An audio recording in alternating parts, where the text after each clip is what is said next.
What's up guys, TechTitan here, and I am back again with a brand new video. So before I begin this video, as always, I want to thank you all so much for watching this one. If you enjoy my content, make sure you leave a thumbs up. Also, make sure you're subscribed to the channel. In today's video, we're going to be taking a look at the LG K51, and this phone is a shocker. I mean, LG just went all out and upgraded the LG K40. Okay, so here's the box itself. It's a standard LG. It's actually kind of different from previous Metro boxes to start. So you have the K lettering on it. It's still a cardboard box, nothing fancy.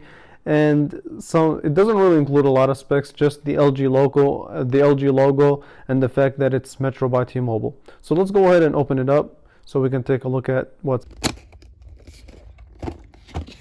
So the first thing that we get is the phone itself. So let's take it out and place it to the side and see what else we get in the package or in the box. So we have, once you remove this little flap, you have your SIM card, your manual, as well as your, so you also have your wall adapter as well as your USB-C cable.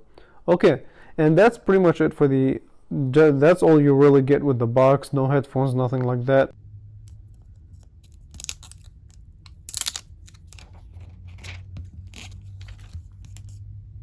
This is a nice design from LG, especially for a phone that costs under $100. And we're going to be walking through the phone itself in just a little bit, but wow. I mean, I did not see this coming at all. Okay, let's power it on, set it up, and we'll talk a little bit more about the phone itself. Okay, so we have to really begin with the design of this phone. So the back is made entirely out of plastic. However, it does try its best to resemble glass. I mean, LG really had $90 to work with to make this as budget and as premium looking as possible. So the back is made entirely out of shiny plastic, so it's a glossy material. You have a couple of things on the back. So let's start with this triple camera setup. So you have 3 cameras with a LED flash and a fingerprint sensor right below the cameras.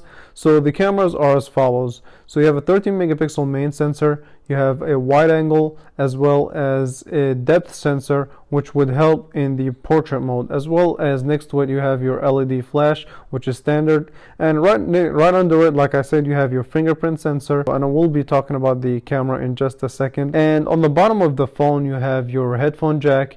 You also have your USB-C, which thankfully I'm so proud of LG for doing this, really, and finally got rid of that annoying micro USB on the LG K40. And yeah, so USB-C, your headphone jack, which does support hi-fi audio. So if you still one of those people that use hi-fi headphones and you just can't live without the headphone jack, first of all, you have it. Second, it's high dec, so the sound that will come out of your headphones will be better, supposedly.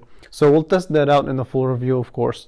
Okay, so you also have your speaker on the bottom. So the front of the phone has your 6.5-inch HD Plus full vision display, which they call the narrow notch display.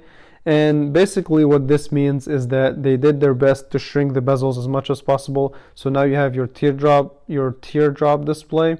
And it kind of resembles the Galaxy A20 and a lot of other budget phones or phones in general with this teardrop notch, which houses your front-facing 13 megapixel camera as well as your little earpiece.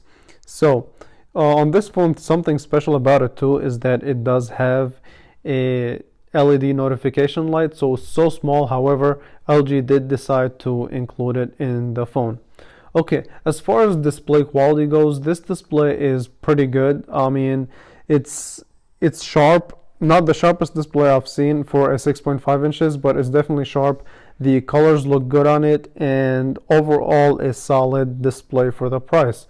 And I don't know, to me, I just have to do more testing for outdoor conditions and things like that.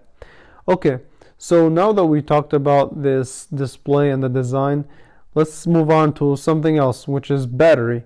So this phone promises all-day battery life with its 4,000 milliamp hour battery. I do have to do more testing on it, but I mean, from previous experience, if all checks out, this phone should have a all-day battery as promised from LG. So now next up, let's talk about actual performance. So on paper, you have the following specs. So it comes standard with 3 gigabytes of RAM, 32 gigabytes of storage, and with those 32 gigabytes of storage, by the way, only 16 gigabytes are usable. So not the most impressive storage that you can get. However, you can expand it via a micro SD card. Okay, so as far as the processor itself, LG decided to go not with a Snapdragon chip, but a MediaTek Helio P22 clocked at 2 gigahertz, and it is an octa-core chip. Okay, so now that we touched a little bit on the specs, let's talk about something else, which is actual day-to-day performance. So day-to-day tasks like the phone app, the messaging app, the camera, they're pretty smooth, and it's a not bad experience. I actually kind of like it. And again, this is all off of first impression, so whatever I say is just right off first impressions of what I think of the phone itself. Okay, so now let's move on to this camera. And the triple camera setup, like I said, you have your main shooter, you have a wide angle lens, and this phone is definitely going to need its own separate video for camera quality. And what I noticed right off the bat is that when you switch from the standard lens to the wide angle, there's a bit of a lag, and you can definitely notice the difference in quality.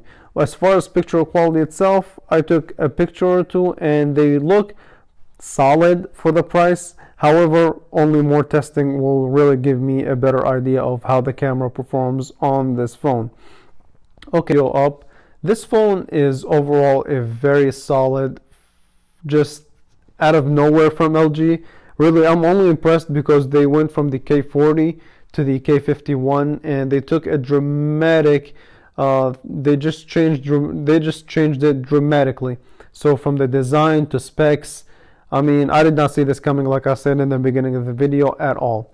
And one of the things that I also want to talk about on the design before I wrap this video up is that you have your power button on the side, and on the right hand side. On the left hand side, you have your volume up and down, as well as a Google Assistant button, which can be useful for people who consistently use Google Assistant to look up directions, just do general searches, or just look up the weather like a lot of people do. With that being said, this was my unboxing and first impressions of the LG K51.